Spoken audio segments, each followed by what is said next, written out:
এই যে স্যার, এটা আমার মারে প্রধানে মায়েরা দিয়ে গেছে, গোপাল সরকার প্রধান মারছে মারে।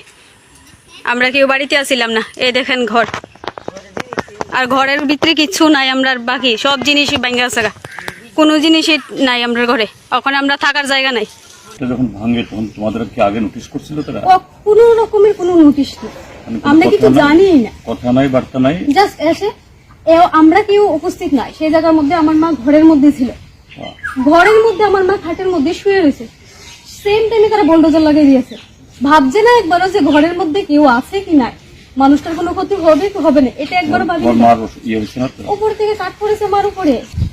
আমাদের মতন মানে দরিদ্র শ্রেণীর মানুষ এরকম ভাবে এত কষ্ট করে একটা ঘর উঠিয়েছি, সেটা ভেঙে ফেলেছে। এখন তো আমরা রাস্তায় এসে পড়েছি, এখন তো আমাদের থাকার জায়গাই নেই।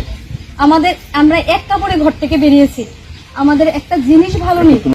এই বাড়ি বাঙ্গার মানে ইতে আগে এই বাড়ি সরাইতে দিবে রাস্তা বড় করার জন্য, এইভাবে কেউ বলছিল? কেউ না না এরকম কেউ বলে নাই, হঠাৎ এসেই। হ্যাঁ, কলেজ ইলেকশন যখন আমি এডিবি থেকে লড়েছিলাম বিজেপির হয়ে, তারপরে আমি আস্তে আস্তে কলেজ কমপ্লিট হয়েছে, তখন আমি পঞ্চায়েত ইনভলভ করেছি। সেই জায়গার মধ্যে কাজলপাল কিছু কাজ করছে, যেটার বিরুদ্ধে আমি কথা বলছি শুধু, মানে অন্যায়ের প্রতিবাদ। হ্যাঁ হ্যাঁ, কি নাম তোমার? মুক্তা সরকার।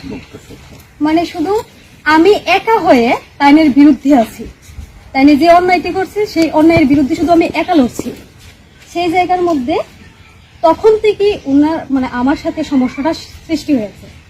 তখন উনি বিভিন্ন রকম ভাবে চাইছে আমার সমস্যা সৃষ্টি করার, বলতে ক্ষতি করার, ব্যক্তিগত যে আমি উনার যে অন্যায় কাজটি আছে সেই অন্যায় কাজের বিরুদ্ধে কথা বলছি, সেই ব্যক্তিগত শত্রুতা থেকে এতটুকু হয়েছে। তাদের বিরুদ্ধে তোমরা ইয়ে করছো তো? হ্যাঁ, তাদের বিরুদ্ধে আমরা এফআইআর করেছি, কিন্তু এখনো তো কাজল পাল যে মেন লিড তাকে তো ধরতে পারছে না। পুলিশ কি তোমাদের কাছে স্টেটমেন্ট নিচ্ছে? না, এখনো আমাদের কাছে এরকম স্টেটমেন্ট নেই। পুলিশ কোনো স্টেটমেন্ট নেয়নি? না না না, মানে এরকম তাদের বিরুদ্ধে এখন আমি যতটুকু দেখেছি যে জেসি পেরেছে, বল্ডোজারটা আমাদের ঘরটা ভেঙেছে, সেটা ধরা হয়েছে। যতদিন না এটা সেরকম আবার থাকার মতো অবস্থা না হয় আমাদের থাকতে হইব। এবং শুধু তা না, এখান থেকে সরে থাকার যে তোমাদের রোজগার নষ্ট হইতেছে, এই রোজগারের ব্যবস্থা করতে হবে। এই দাবি কিনা? অবশ্যই স্যার, আমি এটা দাবি করি। আমরাও বলবো তুমি কি করো, এটা প্রশ্ন নয়। প্রশ্নটা হইল নাগরিকের অধিকারের উপরে হস্তক্ষেপ, তার বিরুদ্ধে তার যেই হোক আওয়াজ তুলতে হইব। ভয় পাইও না, আমরাও আছি। না স্যার, আমি ভয় পাই না, আমি এখন অব্দি তাদের বিরুদ্ধেই আছি, যতদিন অব্দি আমার সমস্যার না, সমাধান। তাদের বিরুদ্ধে না, ওটা একদিন, ওটাতে আমি যেতে চাই না, ওইটা আমি যেতে চাই না, ওইটা আলাদা জিনিস। কি কারণে তাদের সাথে তোমার ইয়ে হইল এটা তোমাদের ব্যক্তিগত ব্যাপার। আমার এখানে হস্তক্ষেপ করার বা এখানে ইন্টারভেন করার আমার কোনো ইচ্ছা নাই। আমার বক্তব্য হইল এটা বড় অন্যায়, কাজে এই অন্যায়ের প্রতিকার হওয়া দরকার। অন্য এর আগের বিষয়গুলি এটা ডিফারেন্ট ইস্যু। তো আমি যেটা বলছি বলবো না ওদেরকে, ওর ভাইও আছে এখানে, যে ত্রিপুরাজ্যের মধ্যে যে একটা একদল দুষ্কৃতী যারা গণতন্ত্র মানে না, নাগরিক অধিকার স্বাধীনতাকে অস্বীকার করে, তাদের হাতে হাইজ্যাক হয়ে গেছে প্রশাসন। তার নমুনা হলো